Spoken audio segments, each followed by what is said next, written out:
Assalamualaikum warahmatullahi wabarakatuh. Perkenalkan, nama saya Ria Dewi Apriani dari semester 3 reguler sore. Video ini saya buat untuk memenuhi tugas mata kuliah hukum pidana lanjutan.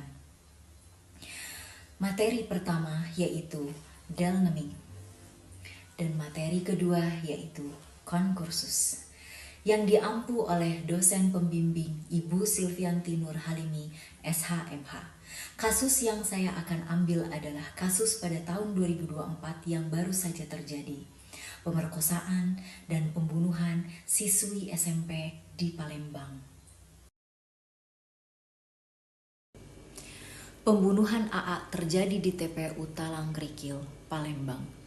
Minggu 1 September 2024 sekitar pukul 13.30 waktu Indonesia Barat, pelaku merupakan pacar korban IS 16 tahun bersama 3 rekannya MZ 13 tahun, NS 12 tahun, dan AS 12 tahun.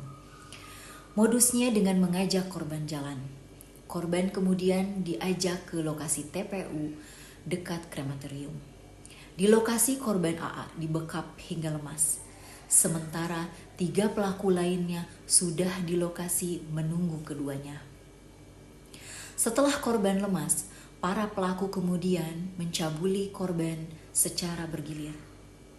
Diawali oleh IS, MZ, NS, dan AS. Dari sini kita dapat mengambil kesimpulan bahwa IS sebagai dader, yaitu orang yang melakukan.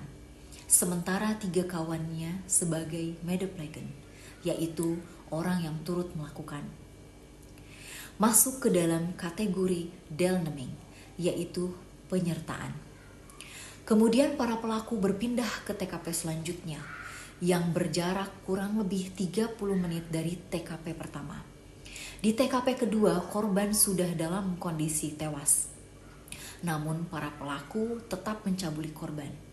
Di TKP kedua, korban kemudian dicabuli dalam keadaan telah meninggal dunia. Mereka mencabuli korban dengan caranya masing-masing. Polisi juga mengungkapkan motif keempat pelaku memerkosa AA.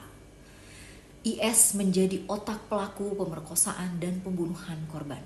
IS mengaku kerap menonton film porno. Dari sini kita dapat mengambil kesimpulan bahwa kasus ini termasuk ke dalam kategori konkursus, yaitu perbuatan berlanjut. Menurut pasal 64 ayat 1 KUHP, yaitu sebagai berikut. Jika antara beberapa perbuatan meskipun masing-masing merupakan kejahatan atau pelanggaran, ada hubungannya sedemikian rupa, sehingga harus dipandang satu perbuatan berlanjut. Maka hanya diterapkan satu aturan pidana jika berbeda-beda yang diterapkan yang membuat ancaman pidana pokok yang paling berat. Kasus ini juga memenuhi 3 syarat pokok perbuatan berlanjut. Pertama, sudah timbulnya niat jahat IS dan ketiga rekannya terhadap korban. Kedua, pemerkosaan dan pembunuhan merupakan delik yang kualifikasinya sama. Terakhir, kejadian ini dilakukan dalam waktu yang berdekatan. Sistem pemberian pidana. IS 16 tahun sebagai dader terancam pidana 15 tahun penjara karena sudah dianggap dewasa.